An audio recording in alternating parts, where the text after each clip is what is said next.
Oui, chers frères et sœurs bien-aimés dans le Seigneur, nous rendons grâce à notre Seigneur qui nous fait comprendre combien son cri est lancinant et strident, un cri qui parcourt l'éternité et cherche une âme qui peut y répondre.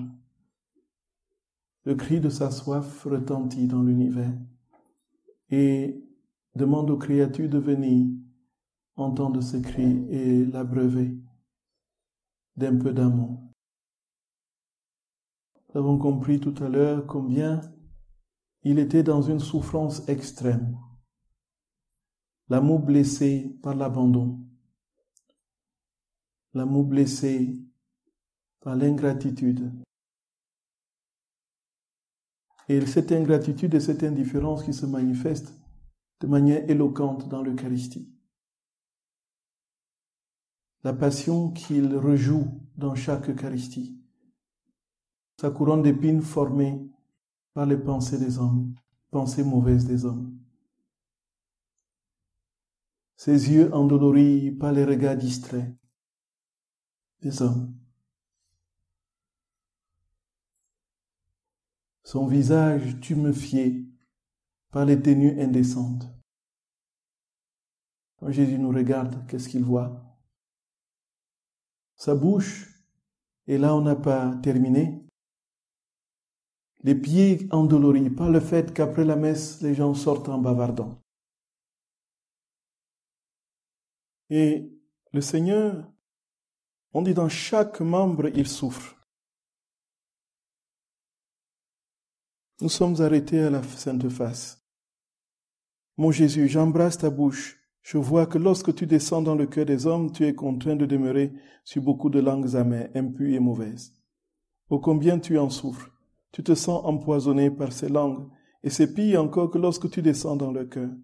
Ô Jésus, si c'est possible, je voudrais entrer dans chacun de leurs cœurs, dans chacune de ces bouches pour changer toutes leurs offenses en louange. Donc, nous sommes arrêtés là où notre Seigneur, frères et sœurs bien-aimés, multipliait des chaînes d'amour et l'homme qui s'en dépatouillait pour courir vers les noirceurs et les misères du monde.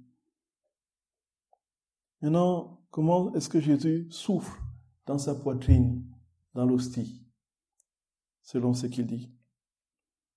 Mon divin archer, j'embrasse ta poitrine.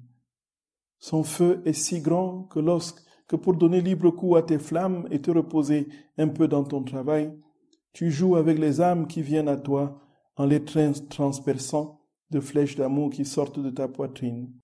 Ton jeu est de former des flèches, des pointes et des éclairs. Et quand ils atteignent ces âmes, tu jubiles. Mais, ô mon Jésus, combien te renvoient ces flèches avec froideur, indifférence et ingratitude, et te blessent tant que tu peux t'empêcher de pleurer. Tu ne peux t'empêcher de pleurer.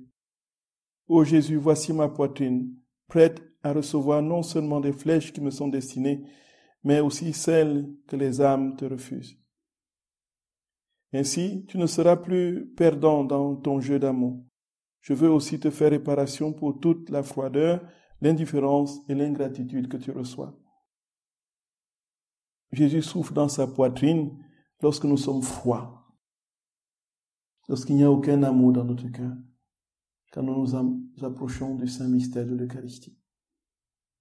Frères et sœurs bien-aimés, comprenons bien qu'une retraite, c'est pour que le Seigneur, dans les fibres les plus reculées de notre être, prenne place et nous aide et nous transforme en lui.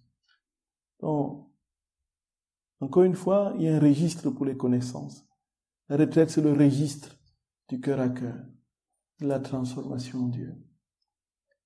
Il y a un registre pour l'intelligence et la compréhension des éléments du donné révélé. Mais ici, le Seigneur nous dit, écoute avec ton cœur. Écoute avec ton cœur. Et naturellement, un tel langage désoriente l'intelligence.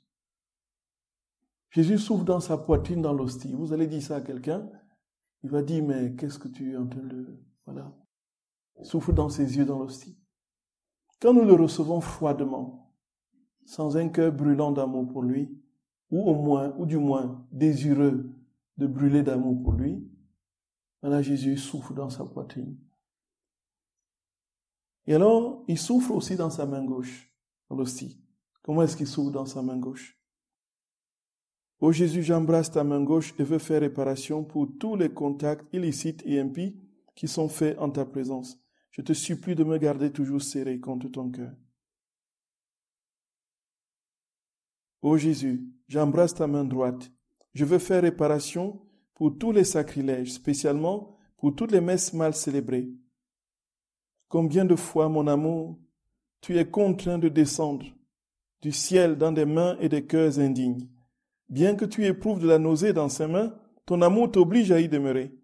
Il arrive même qu'en certains de tes ministres, tu revives ta passion parce qu'ils renouvellent le déicide avec leurs vils crimes et sacrilèges. Mon Jésus, quelle chose horrible à imaginer. Et comme tu es tombé aux mains des Juifs durant ta passion, tu tombes encore, tel un petit agneau, entre ses mains indignes, en attendant une fois de plus ta mort et leur conversion. Jésus souffre de ce que nous célébrons, nous prêtres, nous célébrons sans amour, nous célébrons sans... Jésus, comme tu souffres et comme tu attends qu'une main aimante te libère de ces mains sanglantes, quand tu seras en de telles mains, je te supplie de m'appeler près de toi et pour ainsi de suite. Ô Jésus, j'embrasse ton pied gauche. Il souffle dans son pied gauche. Et je veux te faire réparation pour tous ceux qui te reçoivent par habitude et sans bonne disposition. Voyez? Comme dans nos paroisses, les personnes ont l'habitude de communier et communier depuis des décennies sans jamais se confesser. Voyez?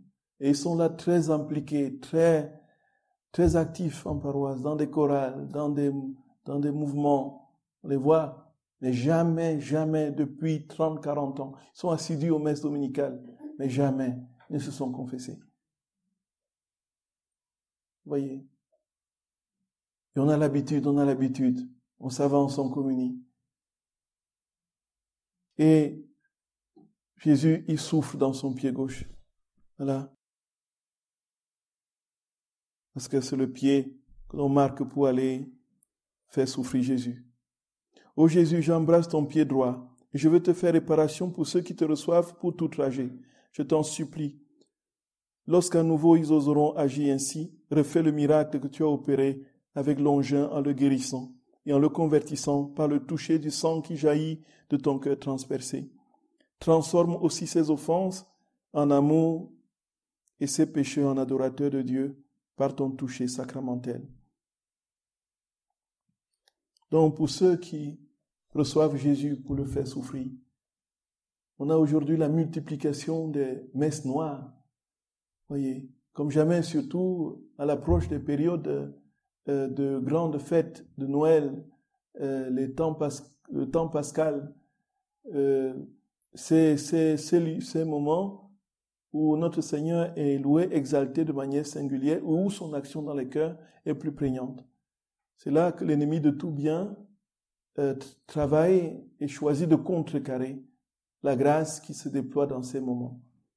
Et qu'est-ce qu'il fait? On entend des tabernacles qui sont saccagés, de plus en plus. Il y a quelques années, pas loin de moi, de ma paroisse, un tabernacle qui a été saccagé, les hosties emportées. Vous voyez? Et puis, mon église a été tagué par des trucs sataniques à l'extérieur. C'était fermé, sinon ils seraient entrés pour... Voyez. Les personnes qui s'approchent du Seigneur pour l'outrager, on dit qu'il y en a de plus en plus, tellement, tellement. Au fur et à mesure que le Seigneur se déploie dans l'effusion de sa grâce, dans les âmes, et attire à lui une moisson de saints, l'ennemi de tout bien travaille à pervertir le monde. Et c'est de plus en plus le cas, frères et sœurs, de plus en plus le cas. Un système de mensonges érigé en structure dominante, voyez, qui va conduire les peuples vers la ténèbre de la perdition. Le plan ourdi et voilà. Mais nous savons que le Seigneur a le dernier mot sur l'histoire. Et ils reconnaissent si l'hostie est consacré ou pas. Une histoire vraie d'un sataniste qui était venu dans une sacristie comme ça pour demander. Et donc l'hostie, ça se vend cher. Il a pour une hostie, il a acheté le sacristain qui était véreux et tout ça. Il a dit, je te donne 1000 euros, tu me donnes une hostie. Et un peu, tu me donnes une hostie. Et donc l'argent l'a pas, vous voyez. Et puis il se dit, ça ce sera grave pour ma conscience. Mais cet argent, j'en ai besoin. Et qu'est-ce qu'il fait? Il va chercher une hostie non consacrée qu'il donne au sataniste. Le sataniste s'en va et puis le lendemain, il revient. Il dit, vous vous moquez de moi? Il l'a tabassé. Voyez, voilà. Ils reconnaissent aussi qui est consacré et non consacré. Voyez. Donc, ces cas-là se multiplient. Et alors, notre Seigneur souffre dans son pied droit. Et Luisa demande que le Seigneur lui accorde la grâce de réparer, de prier et de réparer, pour que l'outrage qu'ils font à notre Seigneur se transforme en grâce de conversion. Comme Longin, lorsqu'il a transpercé le côté de notre Seigneur, il a été saisi. L'eau et le sang ont jailli, ont coulé sur lui. Et donc, il s'est écrié d'une manière forte. Cet homme, celui-ci, était le Fils de Dieu. Et la tradition raconte donc que Longin s'en est allé dans une proclamation fervente de la parole de notre Seigneur et qu'il est mort martyr en Cappadoce. Il y a de nombreux satanistes qui ont été convertis. On a sur la chaîne de NDML des témoignages des puissants satanistes qui, voyez, pas de ces satanistes-là qui avaient un titre mondial dans le satanisme et qui avaient pour mission de détruire les églises. Il allait de communauté chrétienne en communauté, il les faisait disparaître. En montant des zizanies, voyez, et quand tout le monde se bouffait et que l'église disparaissait, il passait à une autre. Et il décrit comment tout se passait. Et puis quand il a été saisi par le Seigneur et que Jésus l'a sorti de là, Jésus lui a donné la grâce de pouvoir le voir dans le Saint-Sacrement pendant plus de 3 mois. Et donc quand il entrait dans une église, il voyait le Seigneur. Là, il était là dans le Saint-Sacrement. Il était physiquement là. Il envoyait ses rayons sur lui. Et il croyait que tout le monde le voyait. Et puis, de sorte que quand il partait de chez lui, il allait 3 heures plus tôt pour essayer d'avoir une place. Voyez. Et il arrive, il voit le parking qui est vide. Voyez. Les heures passent, il est dans l'église. Il croyait qu'il verrait le parking noir de monde. Et le parking était vide. Il se retrouve seul à l'église. Jusqu'au soir, il était là à contempler. Il allait le matin. Il restait là toute la journée. Jésus était là 3 mois durant. Et nous nous amusons avec le corps de notre Seigneur. Nous allons par routine, voyez, prends ça comme un petit... Jésus souffle dans son pied droit. Ô Jésus, j'embrasse ton cœur si doux, en qui se déversent toutes ces offenses. Au nom de toutes les âmes, je veux te faire réparation pour tout, te rendre amour pour amour et partager ta souffrance. Voyez. Ô Jésus, rappelle-toi que je suis moi aussi une pauvre prisonnière. Il est vrai que tes prisons sont plus petites, car qu'est-ce que le petit volume d'une hostie? Enferme-moi dans ton cœur, emprisonne-moi, et avec les chaînes de ton amour, attache tous mes désirs à chacune de mes pensées et de mes affections. Attache mes mains et mes pieds à ton cœur, pour que je n'ai plus d'autres mains et de pieds que les tiens. De cette façon, mon amour, ma prison sera ton cœur, et ton amour formera mes chaînes. Tes flammes seront ma nourriture et ton souffle sera mon souffle. Et ta porte qui m'empêchera de quitter sera ta très sainte volonté. Ainsi je ne verrai que des flammes, je ne toucherai que du feu. Oui, tout en me donnant la vie, me donnera la mort, comme celle que tu subis dans la sainte hostie, et ainsi je te donnerai ma vie. Et en restant ta prisonnière, tu seras libéré en moi. N'est-ce pas là ton intention? Te laisser emprisonner dans l'hostie pour être libéré dans les âmes qui te reçoivent pour avoir la vie en elles. En signe d'amour, bénis-moi et donne à mon âme le baiser mystique d'amour, tandis que je demeure tout près de toi et lié à toi. Et donc, les sermons mal préparés. Ainsi, Jésus, tu penses à tous et tu fais réparation pour tout. Pour les sermons mal préparés, les sacrements administrés et reçus sans les bonnes dispositions et donc sans effet. Pour les mauvaises vocations de prêtres, de leur part et de la part de ceux qui les ordonnent, n'utilisant pas tous les moyens qui permettaient de discerner les vraies vocations. Rien ne t'échappe, ô Jésus, et je veux te suivre et faire réparation pour toutes ces offenses.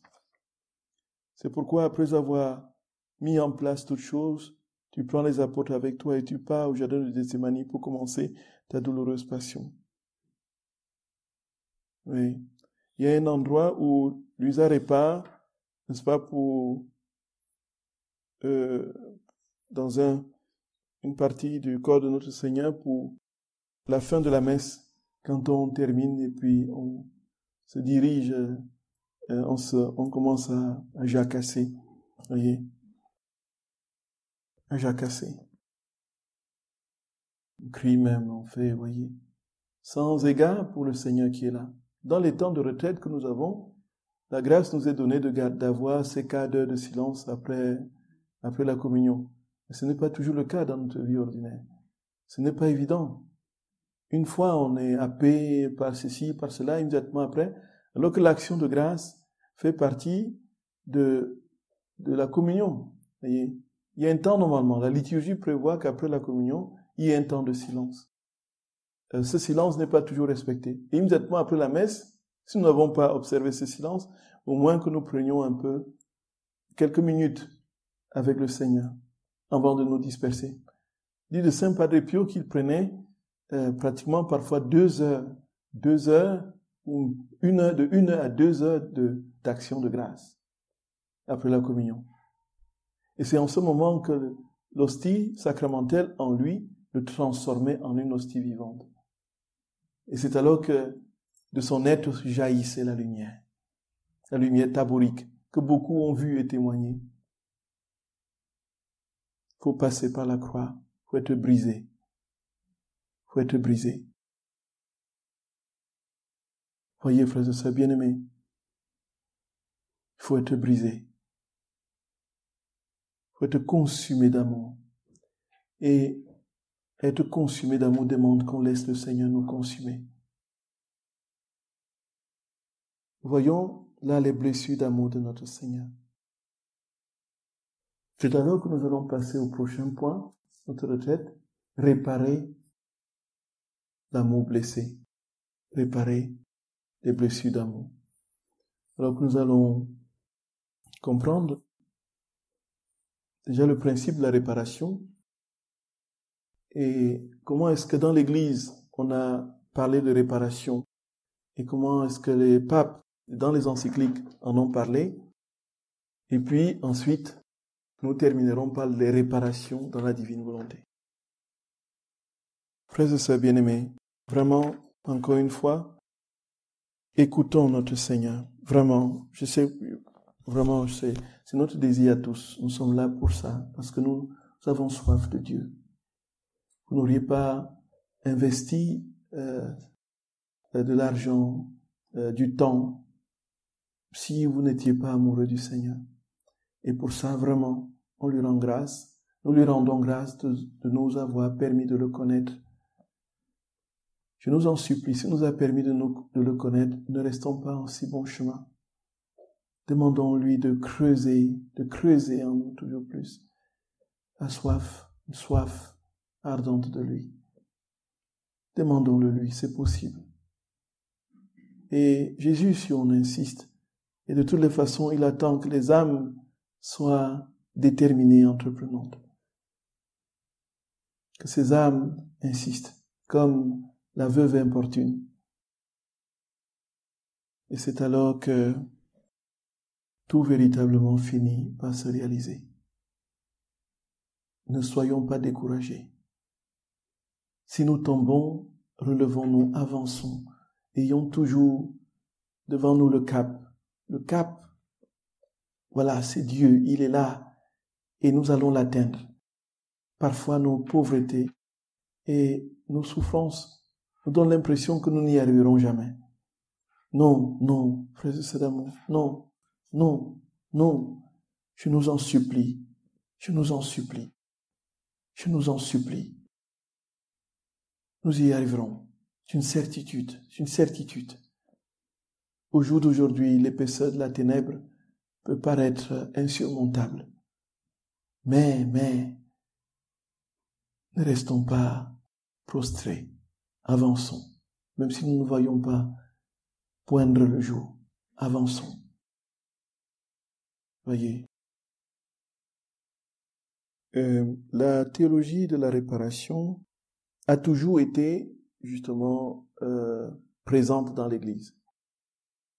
Il y a eu un moment où ça a été un tout petit peu éclipsé parce que il y avait une tentative de soi-disant de surplomber la réparation par simplement une prépondérance du vocabulaire chargé d'amour, de tendresse, de miséricorde de Dieu.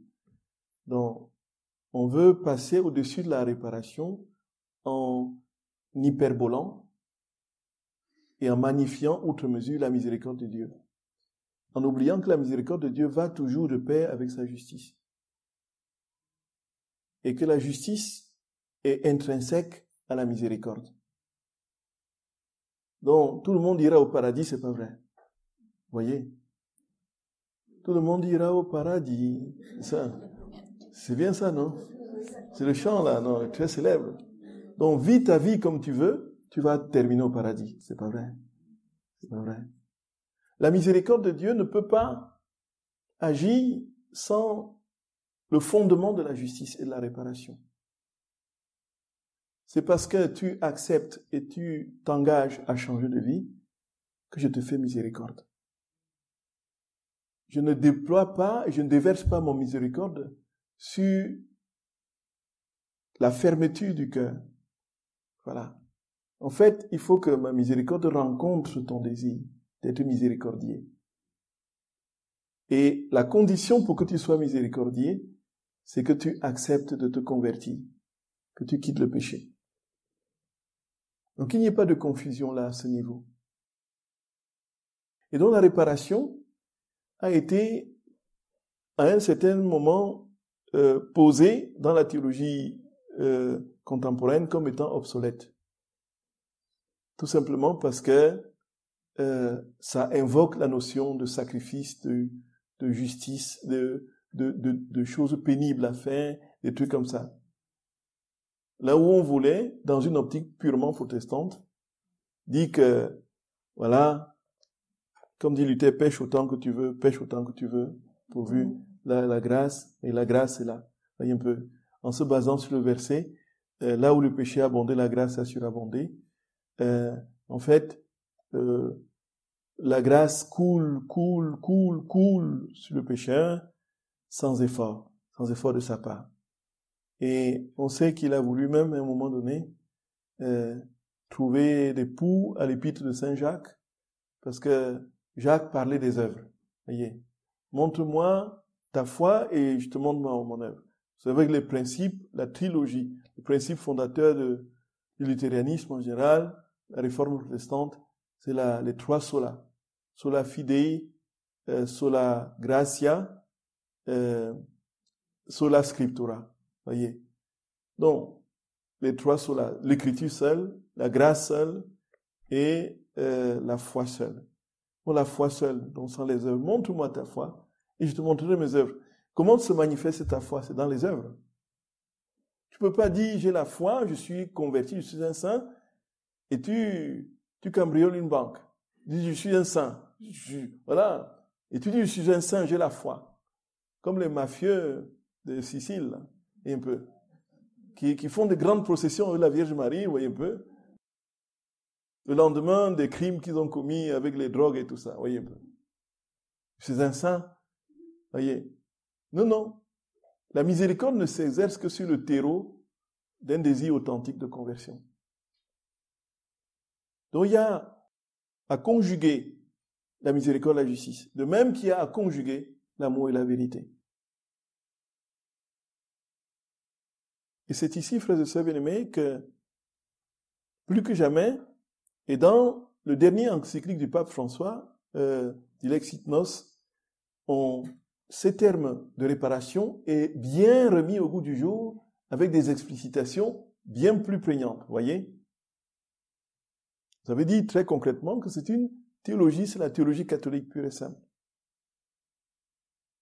Alors, qu'est-ce qu'on répare? On répare ce qui est brisé. On répare ce qui est morcelé. On répare ce qui est déformé. On répare ce qui est sali. Voici que lorsque nous péchons, qu'est-ce que nous faisons? Nous brisons la confiance entre Dieu et nous. Nous salissons sa gloire. Nous le mettons dans une situation où il ne peut plus briller aux yeux des hommes et ne peut plus agir dans les âmes. Quand nous péchons, nous obstruons la grâce. Donc nous, il y a quelque chose qui est brisé. Donc on répare l'offense qui est faite à Dieu. La réparation est toujours en lien avec l'offense qui a été faite à Dieu. Quand nous parlons de réparation, dans la théologie catholique, c'est pour réparer, on parle de réparation vis-à-vis des offenses qui sont faites à Dieu. Pourquoi, frères et sœurs bien-aimés? La fin dernière, le souverain bien, c'est Dieu. Et le péché mortel, comme offense, va nier pratiquement à Dieu sa dignité infinie de fin dernière. Là, on lui refuse par le péché mortel son rang, on lui refuse sa dignité, on le refuse et on nie qu'il est le souverain bien. Et puisque le péché mortel va préférer un bien fini à un bien éternel, il y a donc une rupture de communion entre Dieu et l'homme. Et la réparation va consister à lui redonner sa place, à lui redonner sa gloire, à lui redonner l'amour qui lui est dû et que nous ne lui avons pas donné à cause de ce péché.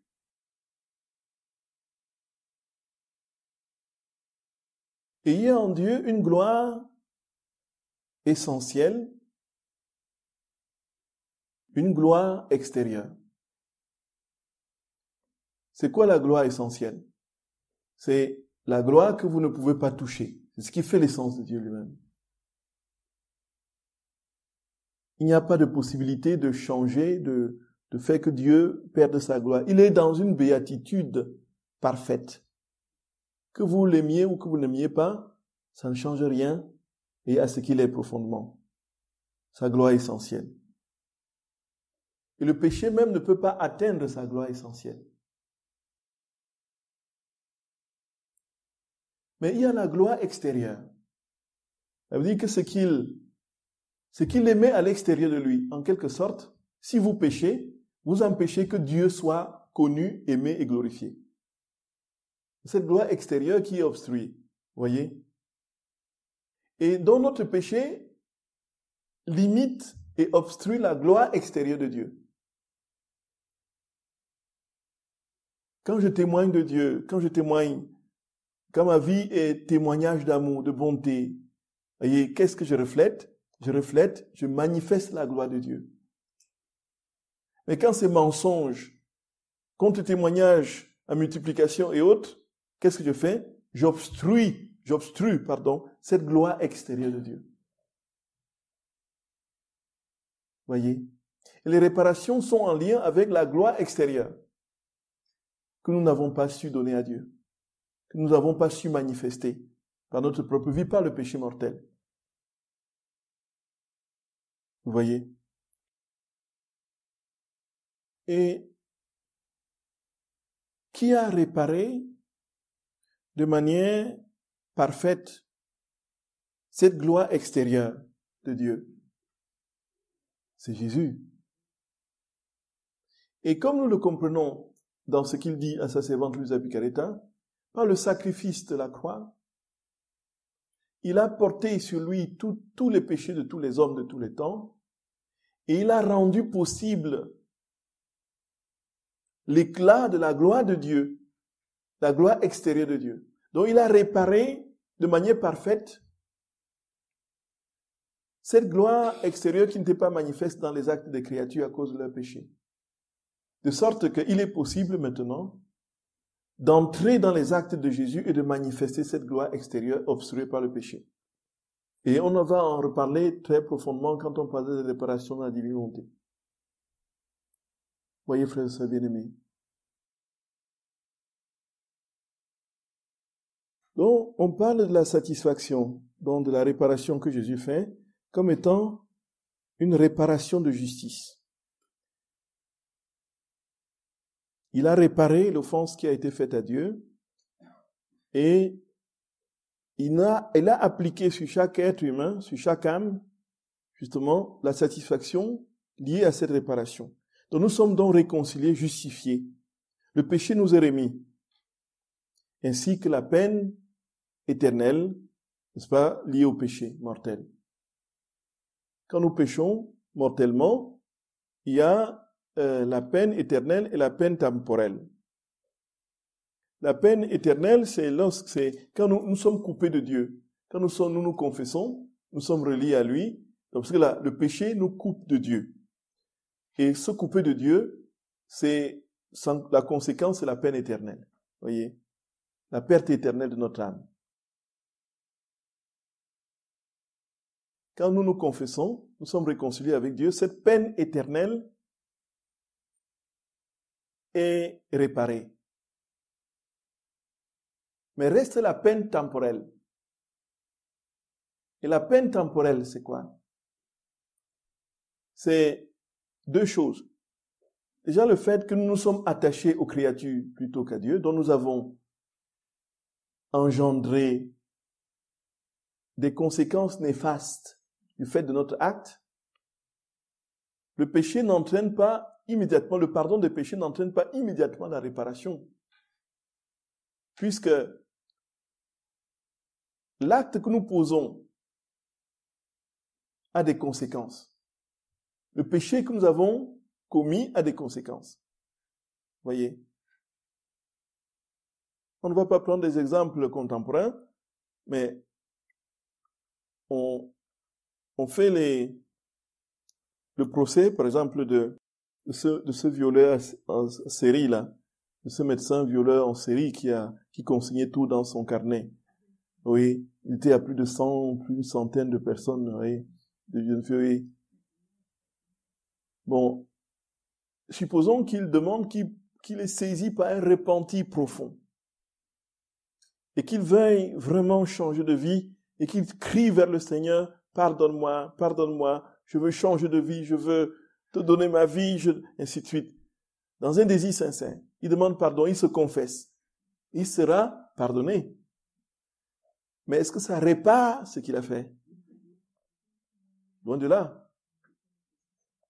Vous faites coup, un enfant qui rentre dans votre bureau, toujours l'exemple que je prends, il bouscule les étagères de livres là, qui tombent partout. Voyez un peu. Ou bien qui s'énerve, qui prend un verre et qui frappe, ou qui jette au sol. Le verre est fracassé. On est d'accord, non? Mais il demande pardon, maman, pardon, pardon, pardon. Et après, quand il se reprend, pardon, maman, pardon.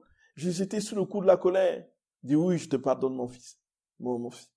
Mais est-ce que ça va reconstituer le verre qui est brisé? Non. Exactement ça. Donc voilà.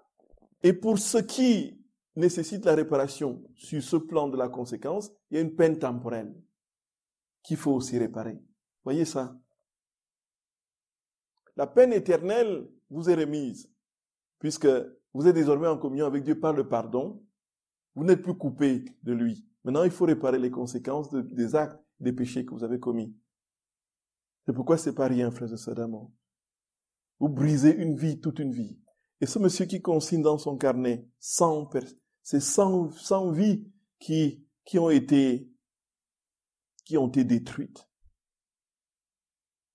Pour les personnes qui ont vécu ces souffrances, il semble qu'on n'en revient jamais. C'est des blessures qui restent à vie. Et donc la réparation, une fois que le péché est remis, est exigée pour la peine temporelle.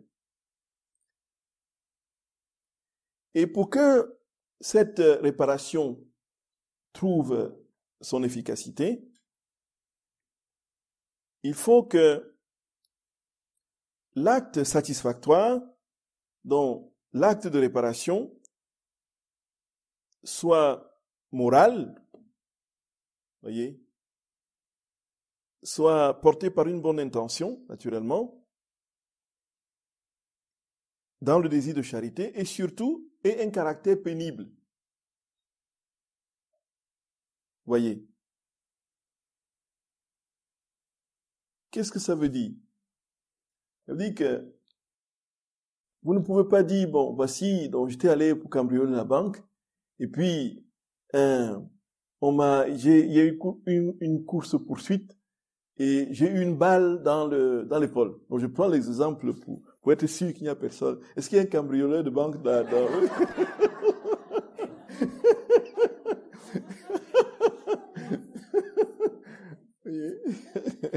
S'il y en a, vous me dites, je change d'exemple.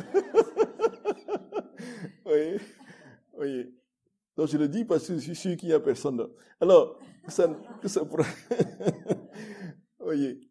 Donc, si cette blessure-là que j'ai eue à l'épaule, voyez un peu, et qu'après je me convertis, je dis, Seigneur, je vais réparer mes péchés avec les blessures que j'ai eues quand je cambriole les banques, voyez un peu. Ça ne compte pas. Il faut un acte moral, délibéré, même si le caractère est pénible, il faut que ce soit porté par l'amour et la charité. Mais vous avez pris la blessure quand vous alliez cambrioler la banque. Comment voulez-vous que ce soit satisfactoire? Ça répare. Voyez un peu. Il faut un caractère pénible. Et il y a donc moral et pénible. Par exemple, on ne peut pas, bon, je pose un acte, je pêche, dit pour réparer, donc je vais manger, on ne peut pas réparer en mangeant du chocolat, par exemple. Oui, un peu. Ou bien en disant, bon, voici, je vais manger juste un demi-carré. Voyez? Oui. Je vais réparer en mangeant un demi-carré de chocolat au lieu d'un. Une demi-tablette au lieu d'une, d'habitude. Non. Même si vous avez diminué la portion, c'est pas un acte satisfactoire, c'est pas un acte pénible. Voyez? On peut pas réparer avec des délices. Donc, il y a ces conditions pour que nous comprenons bien pourquoi, frères et bien-aimés, les saints, quand ils entraient dans ces actes de réparation, ils pouvaient exagérer. Vous voyez un peu ça. Et quand vous confessez, après le pardon qui vous est donné, qui nous est donné, parce que nous me confesse aussi, j'avais espéré trouver un prêtre ici pour me confesser. Il dit que Dieu Tout-Puissant vous montre sa miséricorde. Par la mort et la résurrection de son Fils, il a réconcilié le monde avec lui. Il a envoyé le Saint-Esprit pour le pardon des péchés. Par le ministère de l'Église qui vous accorde le pardon et la paix. Et moi, au nom du Père et du Fils et du Saint-Esprit, je vous pardonne tous vos péchés. Là, le pardon des péchés est donné. Voyez? Le pardon des péchés est donné. Et puis, on ajoute maintenant que la passion de notre très saint Seigneur Jésus-Christ, les mérites de la très sainte Vierge Marie, tout ce que vous ferez de bien et supporterez de pénible. Et supporterez de pénible. on peut pas aller, n'est-ce pas, dans la piscine réparer, en disant que je fais un effort pour, voyez un peu. Mais c'est votre loisir, votre plaisir. Je fais du sport dans la piscine pour réparer tel truc. Voyez?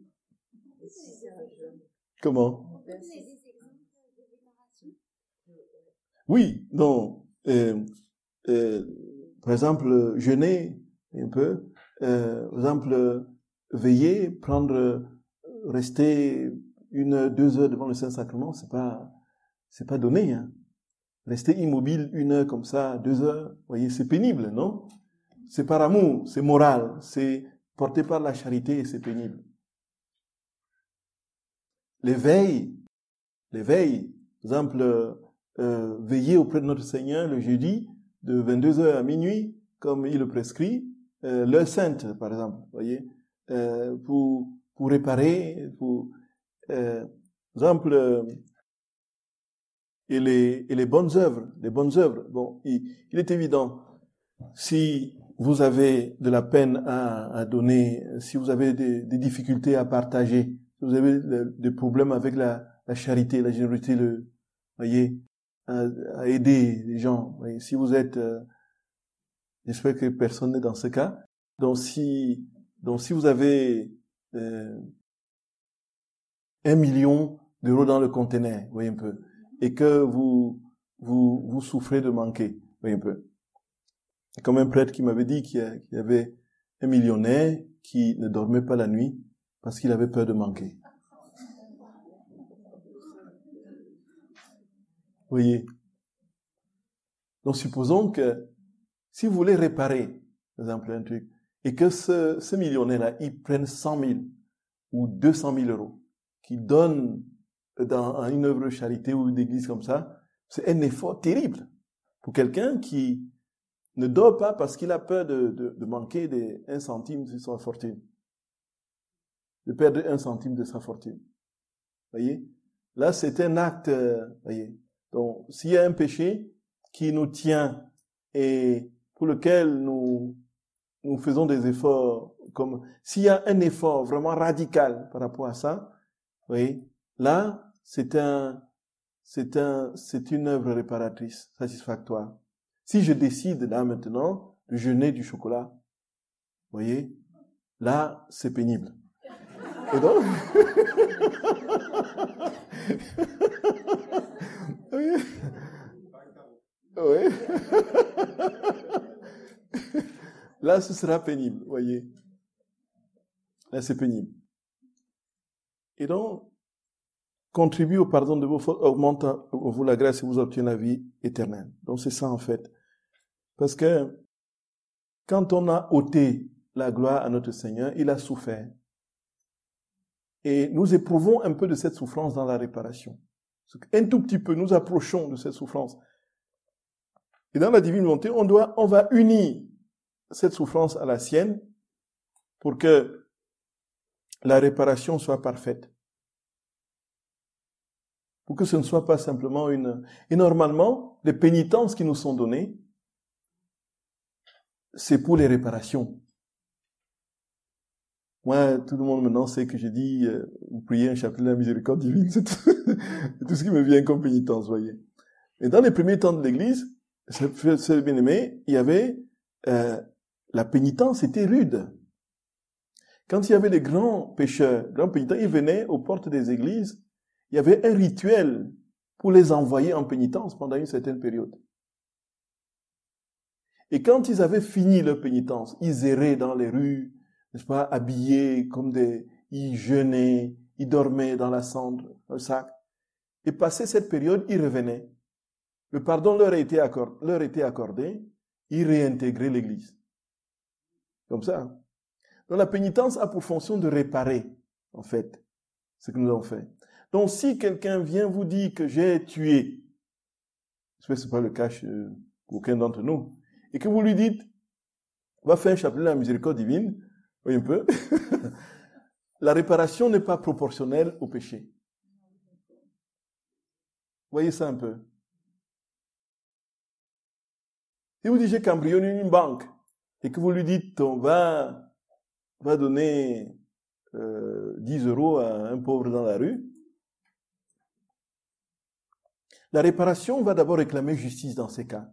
Si tu as tué, si tu as réparé, nous on nous dit en confession, si vous écoutez des cas comme ça, demandez aux personnes d'aller se signaler à la police.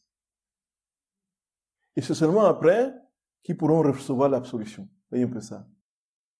Ou encore, vous leur donnez l'absolution à condition qu'ils aillent se signaler à la police. Donc, parce qu'il y a un acte de justice qui doit être... Je ne peux pas te pardonner et te cacher.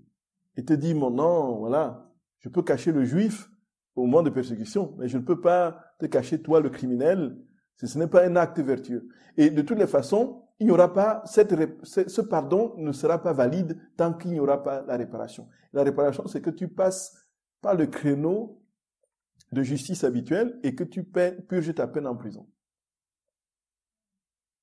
Vous voyez?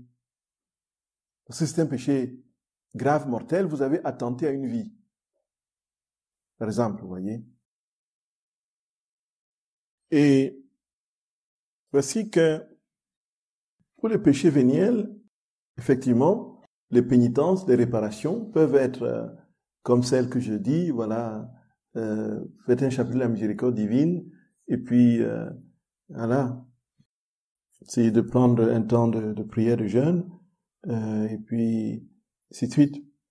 Bon, il faudrait que ce soit toujours... Nous voyons bien, frères et sœurs bien-aimés, que notre Seigneur n'a pas fait autrement les choses que de nous dire comme lui-même, parce que comment il a réparé pour nous? Il a réparé pour nous en vivant toute sa passion, les 3 passions d'amour, du péché et de physique qu'il a enduré.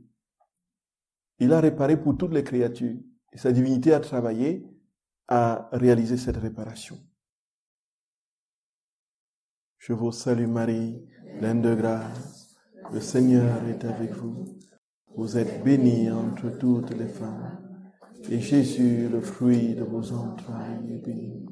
Sainte Marie, Mère de Dieu, priez pour nous pauvres pécheurs, maintenant et à l'heure de notre mort.